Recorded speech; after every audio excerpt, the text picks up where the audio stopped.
A biblical perspective on life, culture and current events. This is 2020 on Vision. Hey, we're going to be talking the persecuted church over this coming hour. One of those conversations, get ready for some good stories and maybe some harrowing stories about things that are going on around the world. But we're also going to have a focus today on how you pray for the persecuted church. One thing's sure, that when you become aware that there are as many believers who are under heavy persecution around the world as there are, and I've got to tell you, the numbers look like 360 million believers who are under heavy forms of persecution. And you can't help but be moved to prayer. Well, our attention today is again on the complex issues of the persecuted church around the world and how we as Christian believers pray into those. Does our prayer even make a difference? You might be wondering. We'll get ready for some great stories, some good and some bad. Talking persecution's not always comfortable, but it may be one of the most important things we can talk about. Coming up on Sunday, the 2nd of November, Barnabas Aid is hosting a powerful 24-hour online prayer event, and it's one you can join into. Stay around, I'll give you the details how you can. Our special guest through this coming hour is Saunders. Ashley is Head of Partnerships for Barnabas Aid in Australia. Barnabas Aid works with Christians suffering discrimination and depression in over 100 countries. Ashley Saunders, I might say a very special welcome back to 2020. Yeah, thank you, Neil. It's really good to be with you and great to engage with your listeners like this again. Let me start with prayer. When I say the word prayer, I know there's a lot of different listeners who'll have different reactions to that. Some who are prayer warriors. They're aware that as Christian believers, we have a responsibility in our hearts to be able to pray for our leaders, not only our local church, our family, but also persecuted believers around the world. And some of us wonder, what will my prayers do for people who are in very heavily persecuted circumstances? When we talk about the value of prayer here, where do you like to start? Oh, I think the value of prayer is very clearly about us having our minds and our wills and our hearts aligned to the heart and mind and will of God. If we think of prayer as a shopping list, we will get disappointed. It really is about, Father God, what are the things that are on your heart that really need to be on my heart? And certainly we're not to weary in our prayer, we're to pray without ceasing. And as we align our hearts and minds and wills to the heart and mind and will of God, it's amazing what can happen in us and in the lives of people for whom we're praying. It can make a difference. And it makes a difference when those who suffer know that we're with them, because sometimes they feel alone. And instead of feeling alone, they know that they're part of a global family and that they're not alone, they're not abandoned, that we care for them, and so much so that we're bringing them before God. Let me just finish this answer with a testimony from somebody who, as not a Christian, did not understand prayer. But when I said to him, as he shared with me, this is not a persecuted Christian, just somebody in the street, as he shared with me what was going on, I said, would you mind if I prayed for you? Would you mind if I prayed with you? And his response was, you would do that? You would actually bring me before your God? And if that's the response of somebody who is not yet a follower of Jesus, how much more powerful for those who are followers of Jesus? We might be reminded of the words from the writer to the Hebrews, who said, remember those who are in prison as though in prison with them, and those who are mistreated, since you are also in the body. It's almost, there's an empathy that we're called to in that. People are in prison. Imagine you're in prison with them. There is an exercise there in your thinking. It's a bit of a change in the way that your attitude might be. We're very self-focused here in our very prosperous nation of Australia. But, being empathetic with those who are in prison, that's not always easy for us to adjust to, Ashley. No, it's not. And sometimes empathy is not easy for some of us compared with sympathy. And I would suggest that if there are people who don't understand that difference or do struggle with empathy, even keep it that sympathy level and ask yourself, if I was in prison chained next to this person, how would I pray? And how would I want others to pray for me? And as you put yourself in that position, it might start with sympathy, but then you can remove yourself, and in the power of the Holy Spirit, you can then look into that person's situation with true empathy. What must it be like for that person? And instead of, in a sense, praying for me, it's praying for that person as though I'm bound with him or her. You know, I'm glad we're in the deep end early, because my mind is going to, if I don't care about the persecuted Christian believer who's under threat of losing their life, losing their career, being imprisoned, being fined, if I don't care about that person, my assumption might be that God does not care about them either. But if God cares about that one who's under threat for losing their life because of their faith, in some ways here, as I align with Christ, I align with God, then something in me has to change to have his heartbeat for that persecuted believer. Any thoughts here around that? Yeah, and it really is an important way to start this conversation, because we can't talk about the needs of others and a call to prayer, which is partly what we're on about, but we can't do that without actually understanding what prayer is in the heart of God. And whenever I speak at churches, I spoke yesterday to a midweek church group a couple of hours away from here, only yesterday, and I always start when I ask the question, how can we respond to this? What do you do with these stories I'm telling you? What do you do with the needs that I'm communicating? And the first one is always feel. Open your heart to the reality of what goes on. Be informed, because it's in opening our heart, being informed, feeling for those of our brothers and sisters that leads us to prayer and leads us to any other action that the Lord might ask us to take. Let's talk about this event that's coming up, because there'll be lots of listeners who have never participated in an online prayer event. And here's an opportunity, and it may be that something is just tapping on the door of your heart now, and a little bit of compassion for the persecuted church. So on the 2nd of November, Ashley, it begins at 10 a.m. That'd be Queensland time. 11 if you're in the daylight saving states. That'd be 8 a.m. if you're in WA. And it's going to be run by team members of Barnabas Aid, and there's lots of those different offices around the world. Our Aussies get to participate in there.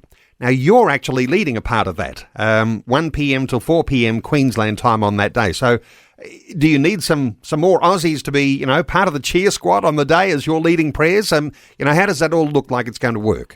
We would love as many people as possible to pray whenever they can in that period, but especially in that period. And because I've always thought we had 5 time zones in Australia in summer, but we've got 6. Did you know that?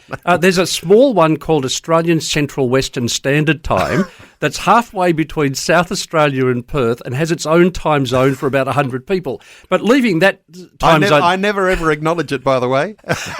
Leaving that time zone alone, and if you're listening in that time zone, God bless you, the time...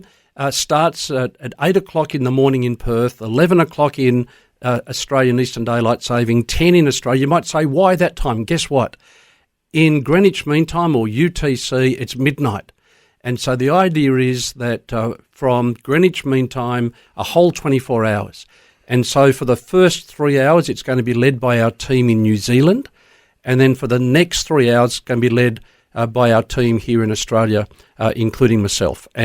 And so that starts at 1 o'clock Queensland time, 2 o'clock other eastern states. Earlier, of course, if you're in Northern Territory or South Australia or Perth, you can work that out yourself.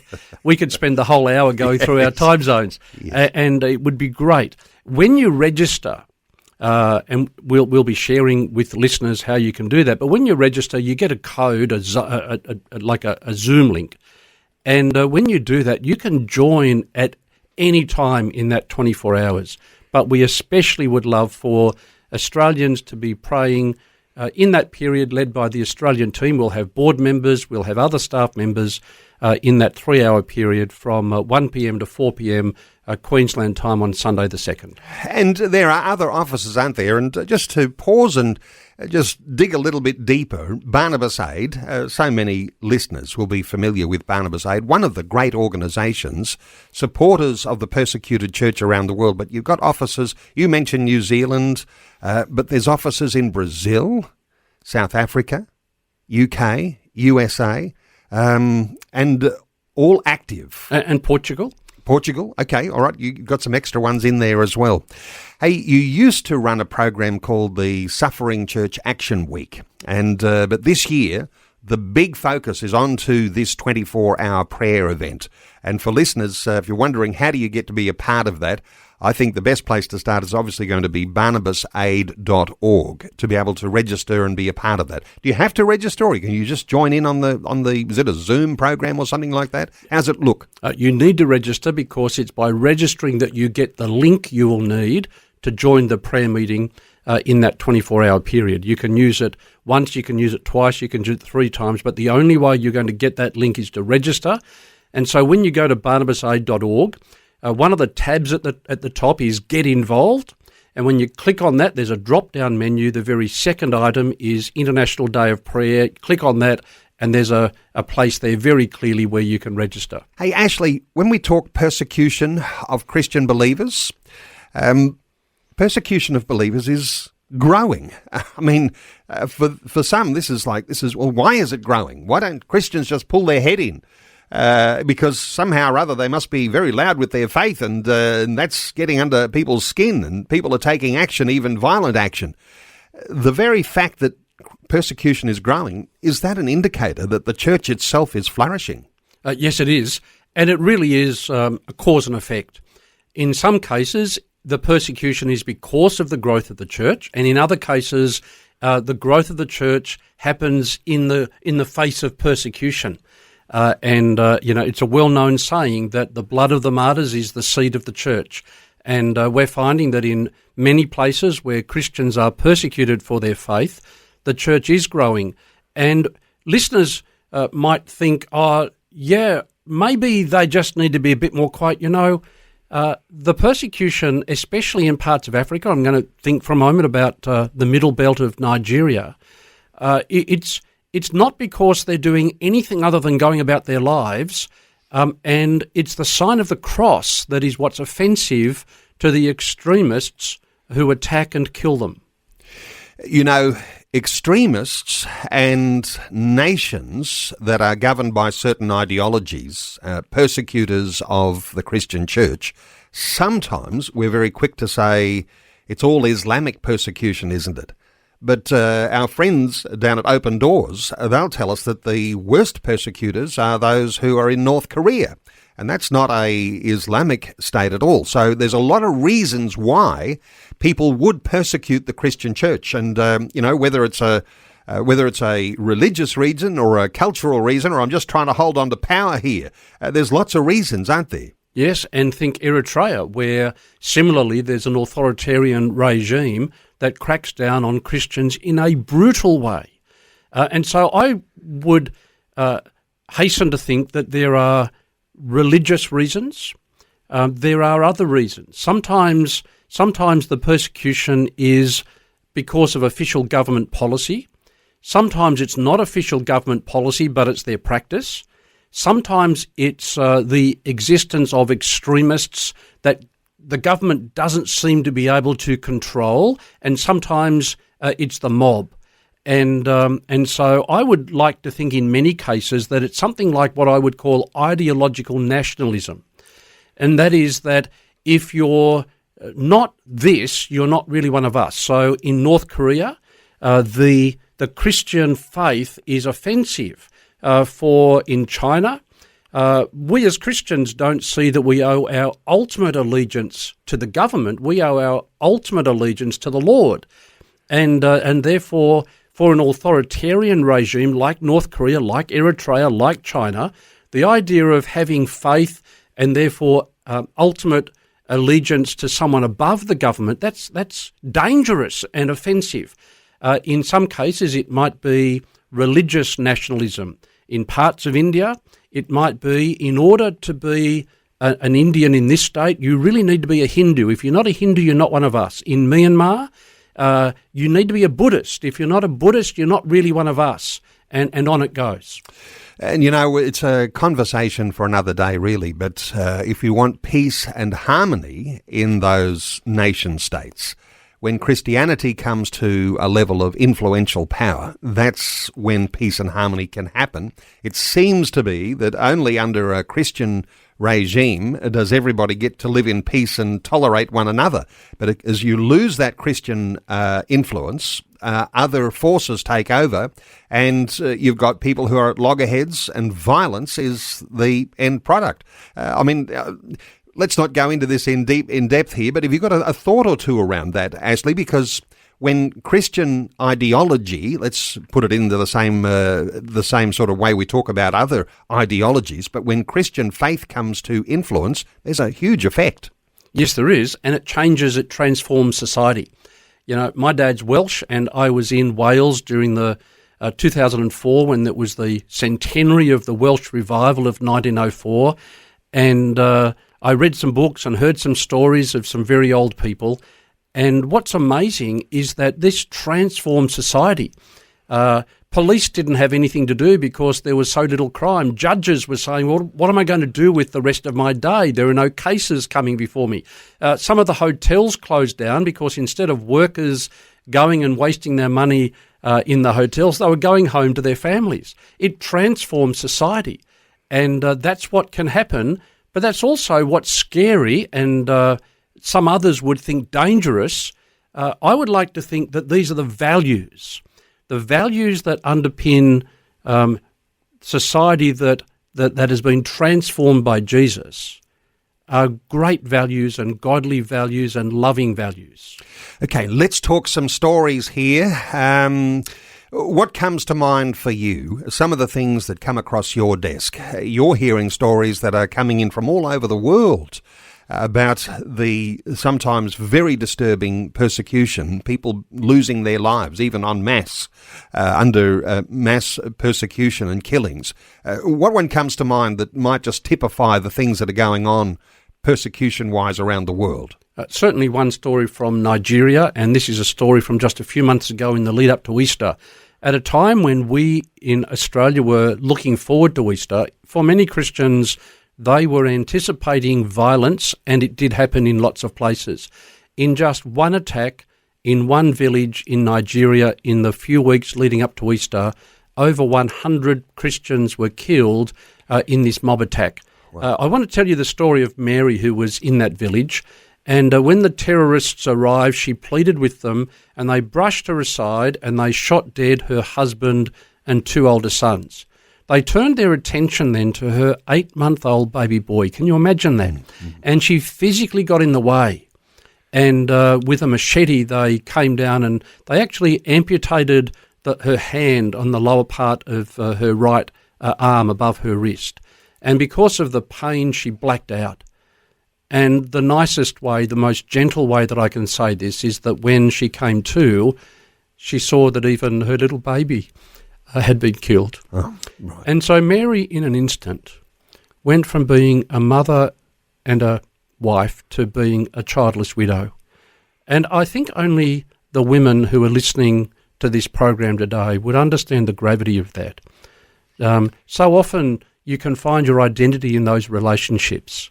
Thankfully, Mary finds her relationship as a child of the living God, because that's the only identity that can't be taken away. But that's just the story of one lady in one village as a result of one attack where over 100 Christians were killed. You know, we like to tell the stories, and often it's one person at a time. But when you hear a story of one woman from one family, and there's 100 others who are executed at the hand of oppressors, all of those stories, it's hard to articulate every one, but one typifies how the emotion must be overflowing with grief when that sort of persecution happens. Yeah, it must be dreadful. And the people look to their Christian leaders and they look to their pastors. In these sorts of places, it's often the pastors and the Christian leaders who are targeted in the thought that if you kill the head of the snake, then the snake will die. But praise God and thank God, other younger people, sometimes untrained, will step up into positions of leadership to take responsibility for shepherding the flock as under-shepherds under God. Ashley, let's talk some more stories here. Start with perhaps another one of those difficult, harrowing stories. These are challenging times. Anwar in Pakistan. Anwar in Pakistan is both a harrowing story but an answer to prayer. And one of the things that happens in Pakistan is that they've got a blasphemy law, and it is the death penalty if you are found guilty of blasphemy against the Islamic prophet Muhammad. And what often happens, or sometimes happens, is that Christians are then reported to the police with allegations that you have blasphemed the prophet. You've spoken badly about the prophet. And if found guilty, that's a death sentence. So that 2 days ago, for example, in our daily prayer notes, we were asking people to pray, and here in Australia as a staff, we were praying, and our supporters around the globe were praying for a man who had been arrested in July on these blasphemy charges in Pakistan. And only yesterday we were able to give thanks that Anwar, a 72-year-old man in Pakistan, had been released after more than 20 years on death row relating to some blasphemy charges. Now, you and your listeners will remember some years ago that Asia Bibi received worldwide attention as this wife and mother who was on death row with trumped-up blasphemy charges. And you might remember, and many of your listeners would remember, that when the highest court in the land of Pakistan eventually quashed that conviction and said, no, there's no evidence, a number of things had to happen. The judges had to have special security to prevent the mob from attacking them. The lawyer who represented Asia Bibi, a Muslim man who was keen for justice, he needed to flee the country because his life was at risk. And thankfully, Asia Bibi and her husband and family have found refuge in another country. But that's the sort of thing that can happen. So even when, after many, many years, justice happens, the mob can take over. And so yesterday we were giving thanks that Anwar had been released from prison. We were also calling on people to pray, and as a staff we were praying that the Lord would protect him and other Christians from reprisal attacks from the mob who just refuse to believe that this person is not guilty of blasphemy. We're taking calls on 1-800 316 316. Let's hear from a listener. Chris is in Melbourne. Hello, Chris. Welcome along. Good day, Neil and Ashley. I just want to make a point. Is why are the two most powerful men in the world regarding religion, Donald Trump and the Pope, why are their voices so silent on this? Oh, it's interesting. Ashley, have you got a point of view here? And some might even argue Donald Trump as a religious voice. I think you could certainly argue that he is, and the Pope, but again, I guess there's reporting issues in all of that as well. But your thoughts here for Chris? I think both of those would argue that they do talk about these things. Whether they talk about it enough is a question for debate. One of the things that is, in my mind, without a doubt, is that the media in the West is increasingly pursuing not only perhaps a non-Christian agenda, but in some ways even an anti-Christian agenda. Again, when I speak in churches, and I said this yesterday at the group I was speaking with, is that we don't hear about these things in our press because in the modern trend in the West, and if you were listening, Chris, to the segment before I was on, David was mentioning cultural Marxism, and that's an idea where society is split between oppressors and victims. And unlike economic Marxism or communism, which related to those who are rich and those who are poor, cultural Marxism divides people culturally into those sectors. And, in the West, some of the key oppressors under this ideology are Christians, and not just Christians, but Christian men and any institution in the West. And therefore, those in our media who exist under this ideology and maybe even promote it don't know what to do with the reality that Christians are the most persecuted religious group in the world. And so the Pope and Donald Trump, whom you mentioned, they would argue that they do speak about these things. We can argue about whether they speak enough. What is, it seems to me, clear is that even when people of influence speak, our media doesn't want to hear it. Okay. Chris, anything further to add? Well, I'd go further. It is the politicians and even the judiciary, because just yesterday, I think in Sydney, they're allowing the Free Palestine movement to protest in front of churches now. They have a free right to protest in front of places of worship. So it's more than just the media. You know, they get the accuse from the politicians and the judiciary. Hey, Chris, good thoughts there. And it does appear when there is changing legislation like that with Chris Minns in New South Wales around who can protest where outside of religious institutions. And I thought that was really that they were not allowed to protest outside religious places of worship. But I might have my wires crossed here. Any thoughts from you here, Ashley, on what Chris is suggesting? The only thought I would add is that in some ways it's the Christian values that allows for there to be dissent. We spoke about values before the news. We spoke about ideology before the news, Christian ideology that frees society, and it enables there to be dissent and differences of opinion. For much of the world, the idea that someone can choose a religion is just a foreign concept. For someone to change a religion is a dangerous idea in many parts of the world. And so when we think about these institutions, and Chris has mentioned the political people and judiciary, who of course have a job simply to follow the law that the Parliament has made, the fact that people can have different opinions, in my view, emerges from the freedom that comes from a Christian value. Fabulous insight.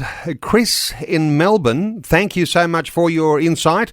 Our talkback line is open on 1800 316 316. You can send us a text on 0447 488 316. Sometimes hard to grapple with these ideas, but as you say, and I think rightly so, where you have a secular nation, secularism is itself a fruit of Christianity, which allows everyone to live in harmony.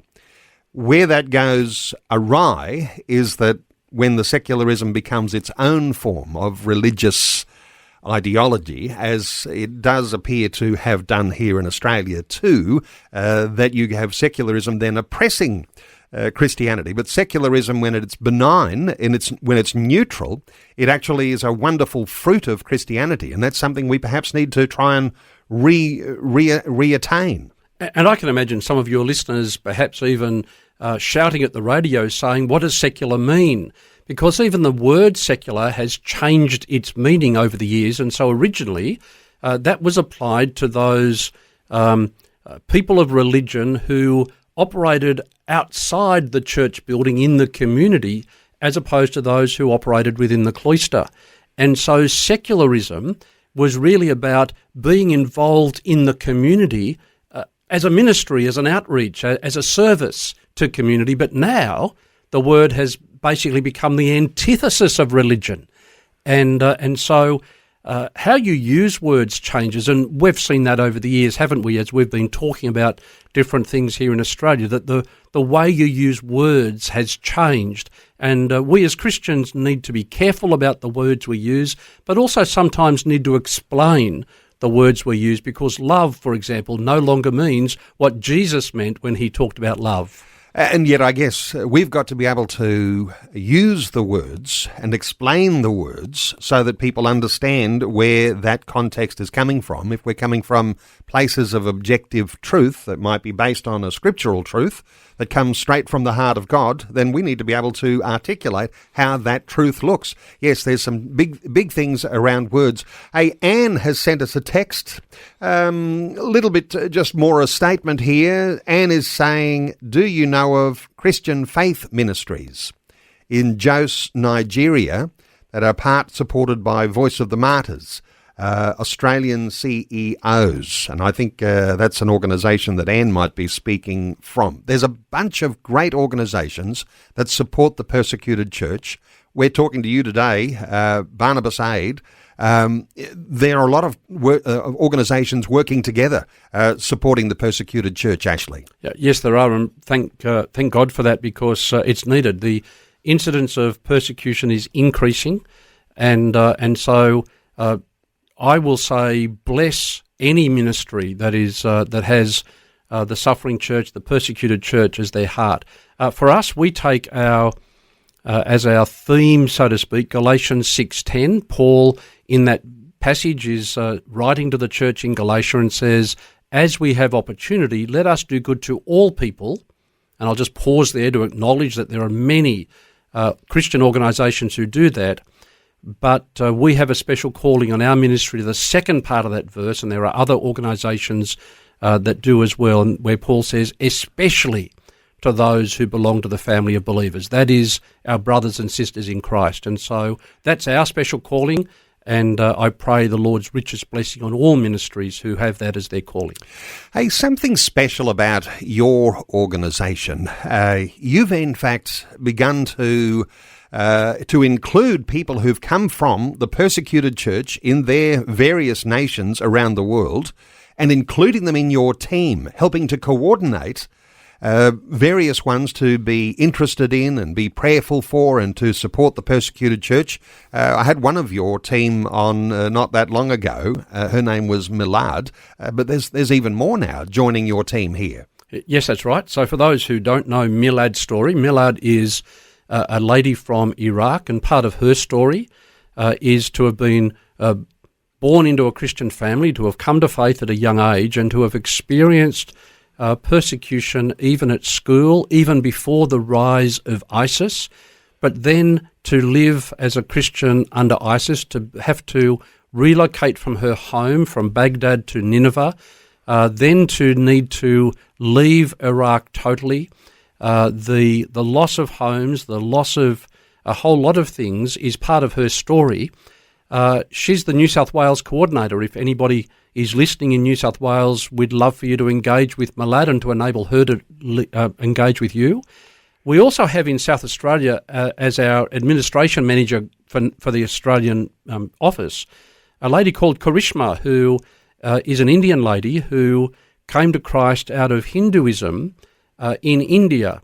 And her story is that when you're in a deeply religious Hindu family, to turn your back on the family's gods doesn't necessarily result in persecution from those you don't know, but often results in the suffering at the hands of or the rejection of those very close to you. And I think it's wonderful. If you are listening in South Australia or in Sydney right now, next week we're having some special meetings in Sydney, Monday and Tuesday, and in South Australia, Wednesday and Thursday, where in addition to seeing a short video about the situation in Nigeria, you will have the opportunity of seeing and hearing from Milad and from Kari or Karishma as they tell their stories. If anybody's interested in attending, please contact our office, and they'd love to put you in touch with the details that you need for those meetings.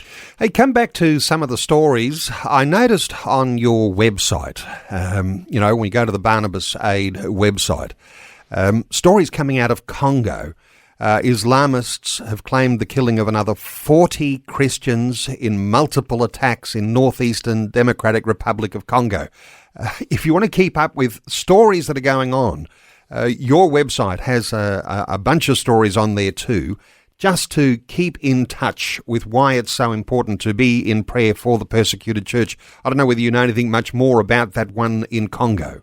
Only that the Congo is a very problematic area, and in fact it's estimated that some 550 Christians have been killed in targeted attacks in the Democratic Republic of Congo since Christmas last year, and it's at the hands of Islamic State and organisations linked to Islamic State.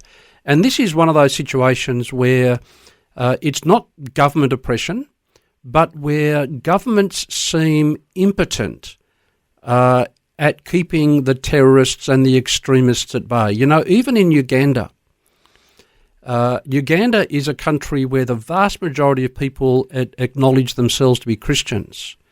And yet in the Islamic population of about 15 or so %, there are still enough extremists that if you convert, for example, from Islam to Christianity, even in Uganda, you will be persecuted. And there's this sense of, you know, the government simply doesn't have the power or the authority or the resources to keep these people at bay. And we need to be in prayer because a divine hand of God intervening in circumstances and strengthening people who are weakened by persecution, that's going to have a huge effect. We don't understand what effect it has when we pray, but we just know that God comes and he comforts and intervenes and can even change things dramatically, Ashley. Yes, that's right. And the testimony of people is this is an answer to prayer. Let me tell you a story that's not about victims of violence, but persecution in another sense from Myanmar. Now, that's another country where it's difficult to be a Christian. We hear in Australia about what the authorities do to the Rohingya Muslims, but we don't hear that they do the same and sometimes worse to Christians in Myanmar. And this story, some of your listeners will have heard it.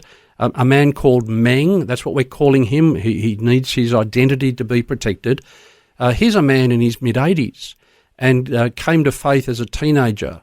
And in that time, he's had to flee the village on a number of occasions. Christians in Myanmar need to go into the forests, and some are in refugee camps in Thailand and so on. In Meng's case, he's one of those people in a community where they didn't even have a full Bible and just pages of a Bible. Well, he heard that there were free Bibles available. They were made available in his language by Barnabas Aid through the generosity of our supporters. And his quote is something like this: after 68 years of praying, God has answered my prayer today. I have received a free Bible. This is the happiest and most joyous day of my life. Isn't that wonderful? What that quote doesn't tell you is that where he lives is so remote, there are no roads for the trucks to get up there and deliver Bibles, and even the track that the motorcycles would use was not passable because of the monsoon season. So get this man who at the time was 83 walked 150 kilometres to get his first ever free Bible. Now that says something, doesn't it? You know, it says something too, because it may even be one of the lowliest, least wealthy of a listener to a conversation like this, who decided at one point to give a donation to one of the wonderful organisations that are supporters of the persecuted church, that are into Bible distribution, and they gave a donation at one point, and somehow or other their donation results in a Bible like that someone will travel all of those hours and miles to be able to get the first one that they've ever received free for 68 years. Amazing story.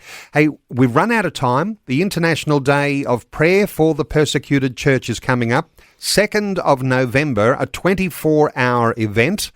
It'll start at 10 a.m. Queensland time, so 8 a.m. in the west, 11 a.m. daylight savings time, and you can participate in that. The team at Barnabas Aid in Australia, led ably, no doubt, by our guest here today, Ashley Saunders, has a particular time between 1 and 4 p.m. Queensland time, and a bit of a cheer squad will be most welcome to be a part of that. To register and be a part of the International Day of Prayer for the Persecuted Church, why don't you go to barnabasaid.org. Ashley, you said people need to register to be a part of that. No doubt they're going to have a great time. I don't think you have to be there for the whole 24 hours. Not everyone's got that level of resilience, but you might like to be part of that for a short period. barnabasaid.org is how you can do that. I'll also mention, I caught on your website too, you've got an appeal running at the moment, and we won't go into all the talk about this, but give pigs, give chickens, give hope. That's something that listeners might even want to respond to as well, because people in developing nations where pigs and chickens are very valuable, that might be something you can participate in. Ashley Saunders, we have run out of time, but I want to thank you so much for taking some time to share your heart with us once again today. I know listeners will see that as so valuable. And God's blessing on you as you participate in the International Day of Prayer for the Persecuted Church, and I'll look forward to having you back again another day. Thanks so much. Thank you, Neil, and good morning to your listeners.